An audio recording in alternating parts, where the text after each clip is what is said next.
Today's episode is called Cannonball Incorporated. Hooterville residents, taking over operation of the Cannonball, demand so many changes that the train's crew decides to quit. Original air date, October 18, 1966.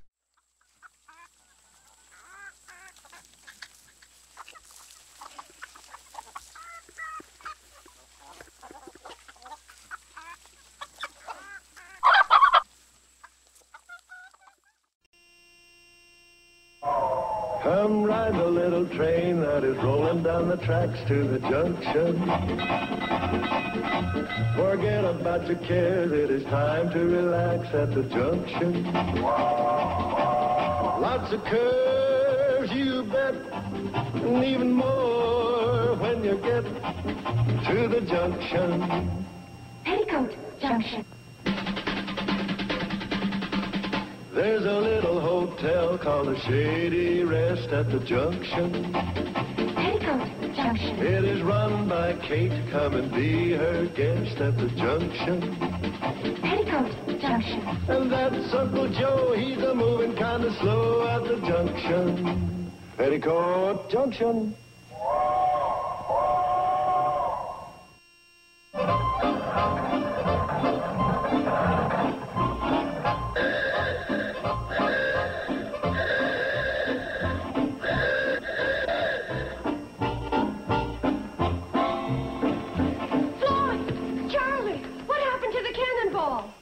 Kate, it finally happened.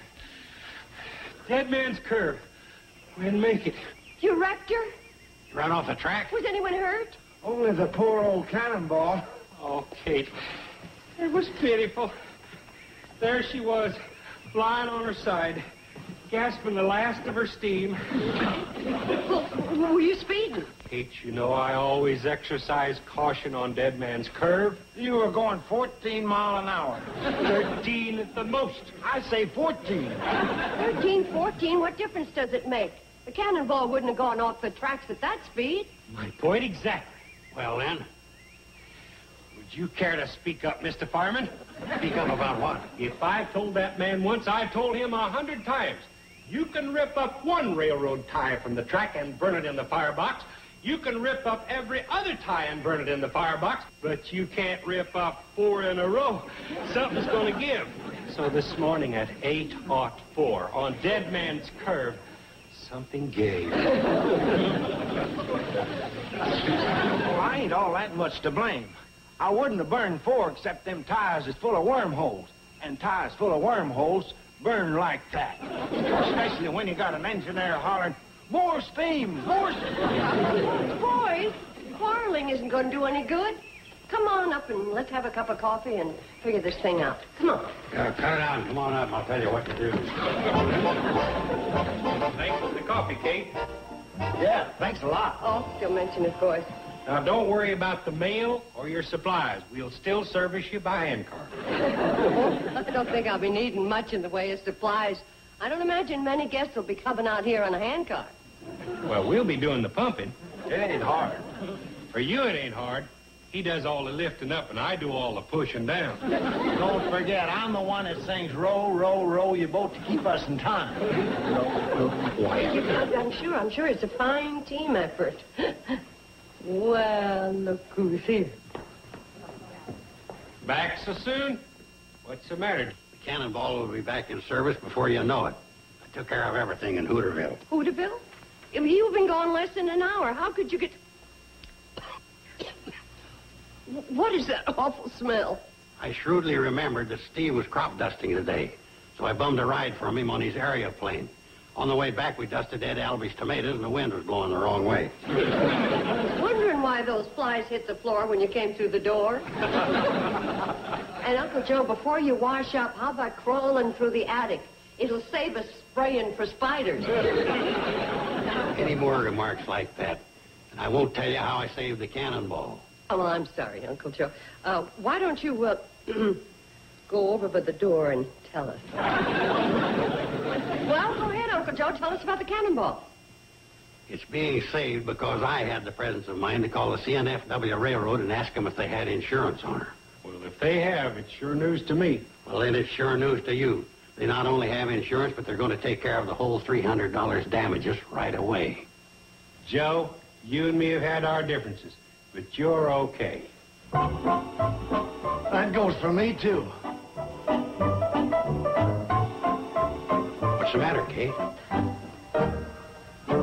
Well, I don't know that it was such a good idea calling the CNFW. It's liable to bring Homer Bedloe down on us again. Oh, Kate, Homer Bedloe ain't coming clear out here for no measly $300. Homer Bedloe come clear out here for a measly 3 cents. I don't buy it. Tell you what, I'll go swimming at daybreak in the water tower, ice and all, if he comes out here.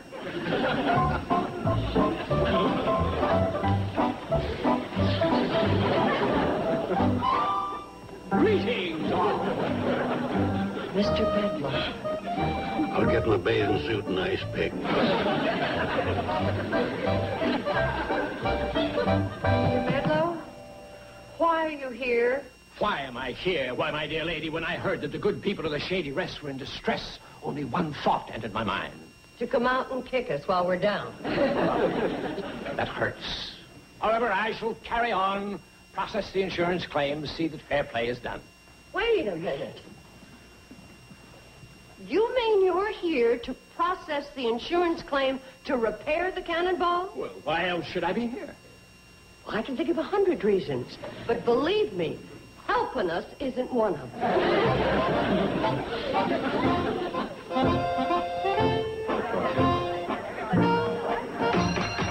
Order, please. Order in the court. Well, wait a minute, Mr. Bedloe. What do you mean order in the court?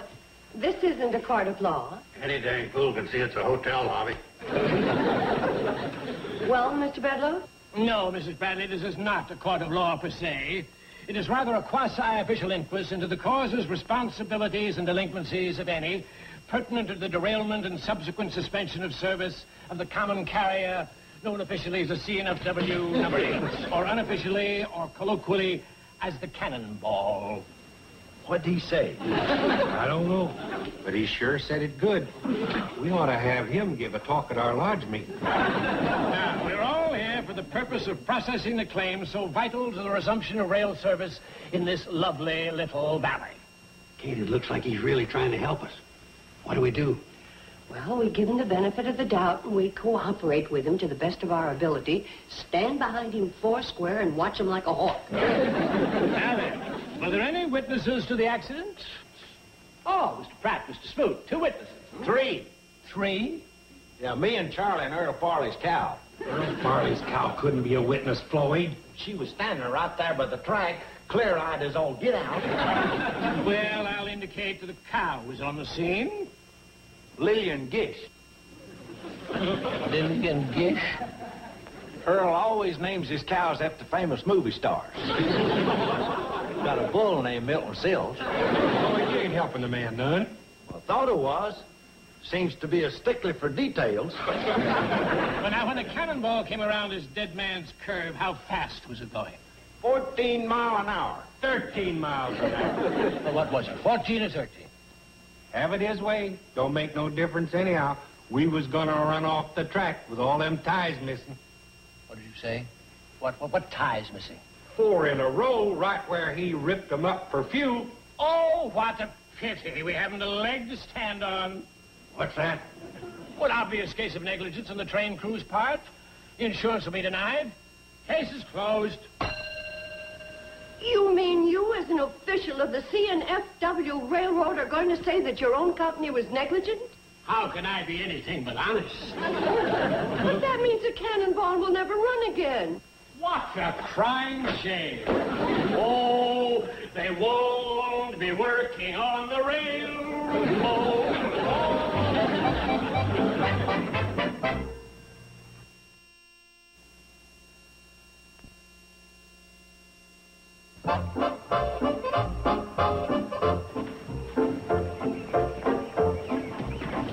Why, Mr. Bedloe, you still in Hooterville? Yes, I'm still here. When does that Andy Parker's jitney service leave for Springfield? Supposed to have left 20 minutes ago. Yeah, maybe he did. I've been here for 30 minutes. Sure don't take much to make you lose your charm, does it? Hi, everybody. Say, Kate, as long as you call this meeting, why don't you take over? Oh, thanks, Sam. Well, I'm going to make it short and sweet because you all know what it's about. The Cannonball is broken down, and it's going to cost $300 to fix her up. Now, Uncle Joe and I went to the A&K Foundry today, and they seem to understand our problem. First, I offered to put up the Shady Rest as security, but I ran into a little bad luck. They asked to look at my books. Now, the one thing we all want to do, I'm sure, is to save the Cannonball. You got a phone number for this alleged jitney service? Sure, it's written down right alongside the phone over there. In the form of a note signed by all of us. In other words, if 10 of us put up $30 or the equivalent amount in the form of a note, we've got the Cannonball back. Now, what do you say? I, for one, think it's a great idea. Well, for two, we second the motion. Well, let me see a show of hands for cash or security. Ladies and gentlemen, we have just saved the Cannonball.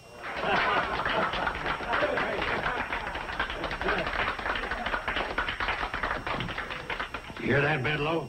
Shows you got to get up pretty early in the morning to get the best of Joe Carson in a business deal. What do you got to do with it? I was the first one to put up my hand. There you are, Mr. Bedlow. Here's your fare, Andy. This is Andy Parker. Yes? Been here all the time? Yeah. What was I trying to get him on the phone for? Well, that's your business. Why didn't you tell me he was here? You didn't ask me. I shall be glad to get rid of you people that act. Well, now what's happened? Where's he gone? Who, Andy? Oh, he's probably out warming up his jitney. He don't hold much with folks that stand around ranting and raving. Oh, Charlie, Floyd, I'd like to talk to you a minute. Sure, Ben. Why, we're always glad to talk to one of our backers, Ben. It's about the Cannonball picking up my apple crop. Yeah? Well, we always pick up your apple crop, Ben. Always. Yeah, but I'd like it done a little different from now on. Oh? Yeah, from now on, instead of me lugging all the crates to the crossing, I'd like you to make a stop at the end of each row of trees. Golly, Ben, that'd be a lot of stopping and going. Well, could be, but when you're a part owner of a train, you got a right to request a certain amount of stopping and going. Well, I don't know about that, Ben. Would making it an order instead of a request clear things up for you? An order? You heard me. And so did I. Boys, from now on, when you make your afternoon run, I'd like for you not to blow your whistle at my crossing. Not blow the whistle in the crossing? It makes my cows skittish. Boy, I don't know for a train not to whistle at a crossing. Now, you just hold your horses. It's my crossing and partly my train.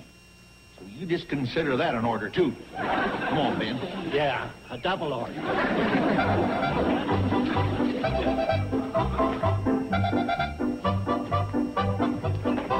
Are you coming? That jitney's just sitting out there burning up the gas. No, my good man, I think I'll stay on here for a few days after all. Well, suit yourself.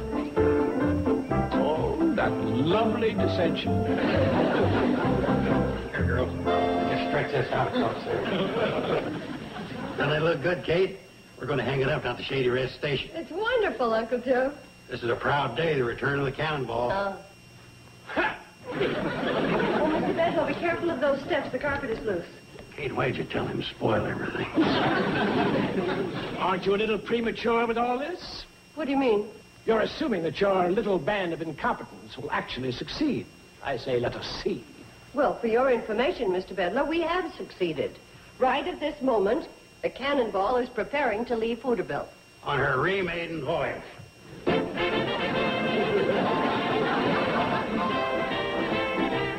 Big day, Charlie. Yeah. Boy, have a cigar. Have a cigar. Oh, Andy, have a cigar.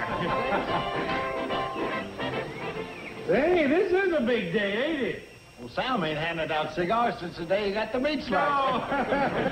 Come on, fellas, let's get aboard. Say, just a minute. You men aren't going on our Cannonball smoking those cigars. Now, Maud, what right have you to give an order like that?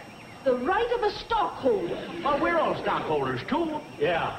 Well, this train is not leaving until this matter is settled. You're the conductor. You settle it. Now, Floyd, it seems like you're the logical feller. Yeah.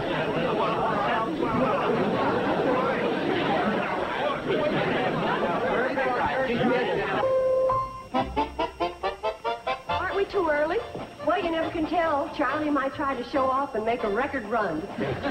Look what I got for him in case he does.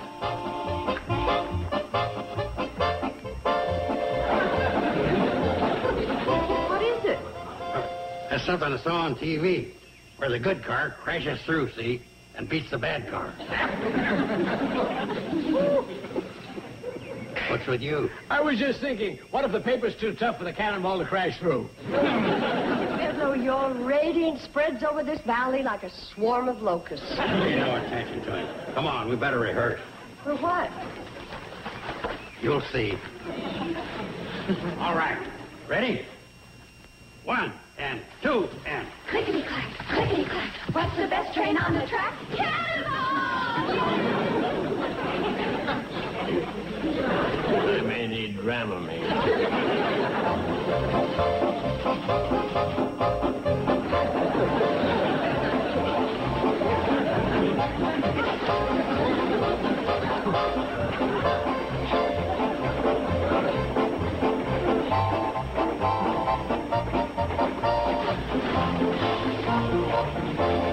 What a way to enjoy a cigar. Golly, Sam, it was practically a civil war. I had to make some compromise. Well, on the basis of this, you're no Abe Lincoln. If I had my way, you men wouldn't be smoking at all. Careful, Maud, or I'll open my sack on you.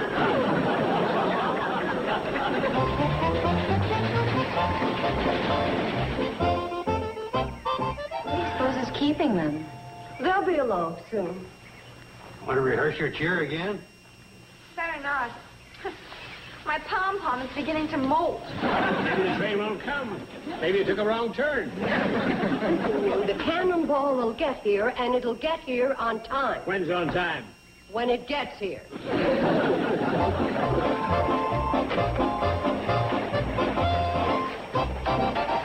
believe I'll just open this window. And I believe I'll just close it. The air smells good.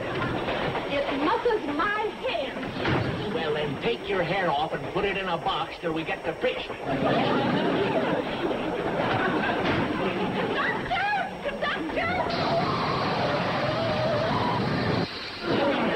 Come on. I'm beginning to lose my fondness for you.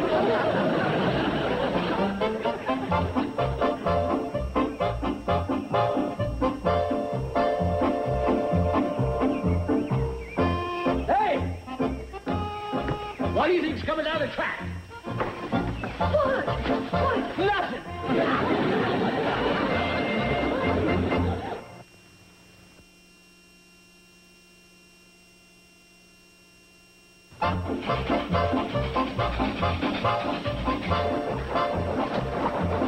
You hear that, Mr. Bedlow? That's the Cannonball. We just sound this side of Kate Smith. Watch it.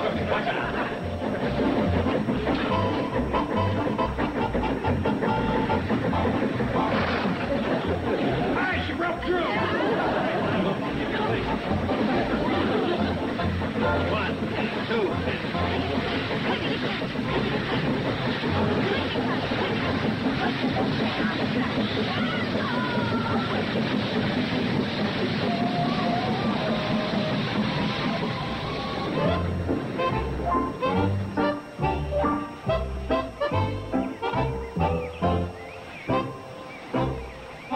That's funny. Maybe we ought to do it again. 1 and a 2. Wait a minute, Uncle Joe. Boys, what's the matter? This is a happy occasion. The worst run we ever had. The worst. Well, why? And where is everybody? Meeting in there. Eating over what? You name it, and they're meeting over it. Sam wants the windows up. Maud wants the windows down. Annie wants the seats forward. Hattie wants the seats backwards. The men want to smoke. The women don't want them to. Ben Miller says stop at every row of trees. Mosley says don't blow the whistle. Everybody telling us what to do. Us, with a combined 67 years of railroading, telling us how to run a train. Look, girls, you go on up and fix a nice snack for everybody. And Uncle Joe, you help him, huh? Boys, give me a hand up, will you? Good thinking, Kate. Persuading's a lot easier when you're talking to a full stomach.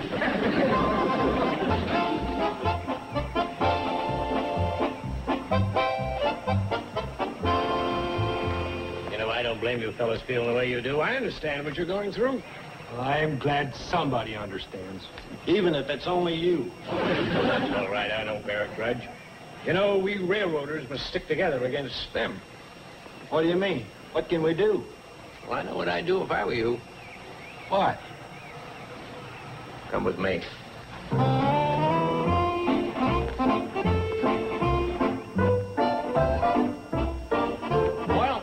The sum and substance of it is, as long as any one of us owns a share, we're going to open our yaps. When we get our money back, we'll close them.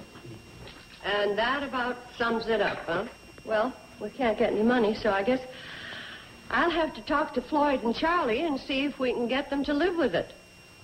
And knowing what gentlemen they are, I'm sure they'll cooperate. We quit?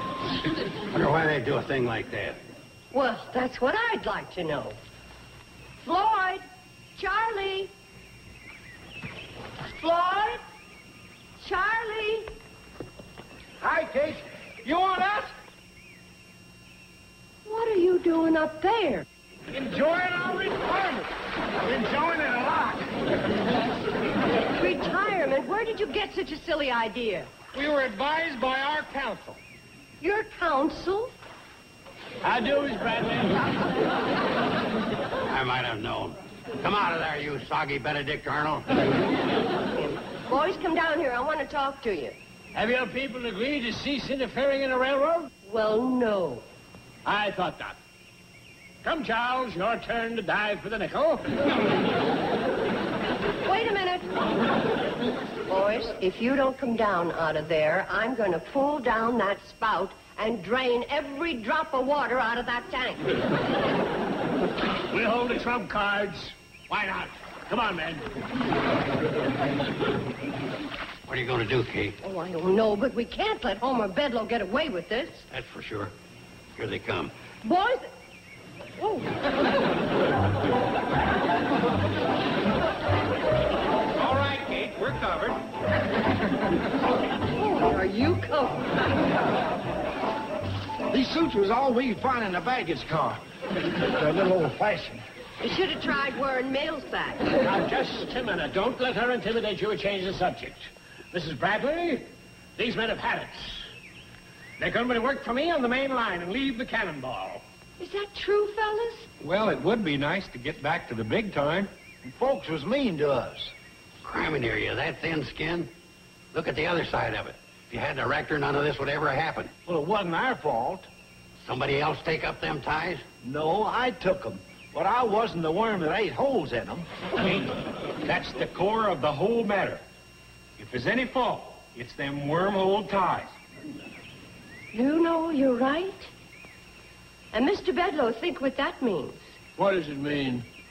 Well, after all, the C&FW is the legal owner of the Cannonball. Well? And the legal owner is responsible for maintenance of the tracks. So? So, I'm afraid, Mr. Bedloe, your company is in for a whopper of a lawsuit. The Home Office hates that sort of thing. Ben Miller, he lost 3 crates of apples because they couldn't be delivered. Conrad Mosley told me he lost 8 cans of cream, had them go sour on waiting on the siding. And don't forget the widow Jenkins. She was all set to run off with a traveling salesman, and before she could get to Hooterville, he had traveled. You can hardly put a price on a broken heart. Mr. Bedloe, almost anybody in this valley could drum up a lawsuit against the C&FW. Even the Shady West lost business. Let's stick them for a bundle. Wait a minute. Isn't there something we can do? Something to clear up this whole ugly mess? Yes, Mr. Bedloe, there might be. Nice to get her money back. I'm still interested. Here's your 30. And your 30. And Sam, yours. I still like my... Maud, here's yours. Ben, here's yours. And Andy, there's yours. I still like that. Pick up the apples. Well, boys, the Cannonball is yours to run as you wish, just as it's always been. Now, I hope you're satisfied. My pockets are empty. Oh, ain't that a shame? It sure is. Come on, Mr. Bedlow. We're going to help you out. What do you mean? How? We're all going to the water tower, and we'll help you dive for your nickel.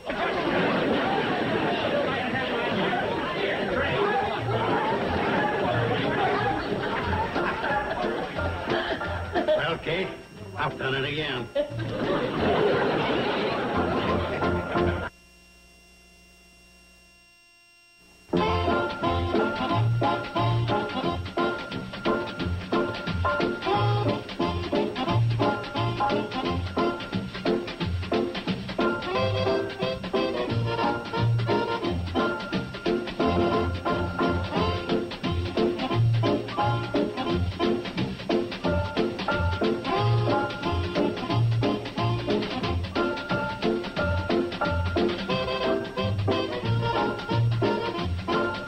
Petticoat Junction.